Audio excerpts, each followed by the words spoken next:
Business startup day 2 আমি sure এতক্ষণে আপনি সিলেক্ট করে ফেলেছেন যে আপনি কি নিয়ে বিজনেস করবেন, রাইট? সো যেটা নিয়ে বিজনেস করেন না কেন, ফার্স্ট অফ অল আপনাকে কালকে ডিসাইড করতে হবে যে আপনি কালকে পাইকারি দোকানে যাবেন। পাইকারি দোকানে যেয়ে বিভিন্ন একটা দোকান ঘুরবেন না অবশ্যই।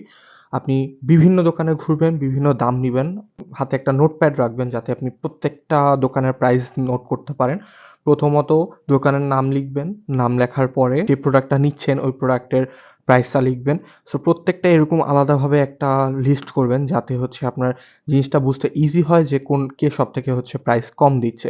এবং অবশ্যই এইটা আগে ইনশিওর হবেন যে হচ্ছে তার কাছে সে প্রোডাক্টটা এভেইলেবল আছে কিনা। না হলে আপনি বিজনেস শুরু করলেন, আপনার বিজনেস গ্রো আপ হলো। বাট সে যদি আপনাকে প্রোডাক্টটা নাই দিতে পারে তাহলে আপনি নিজেও লসে পড়বেন। আপনি আপনার কাস্টমারকে ঠিকমতো প্রোডাক্ট দিতে পারবেন না, রাইট? সো এর জন্যই আপনাকে আ সবকিছু খেয়াল রেখেই আরকি জিনিসটা করতে হবে।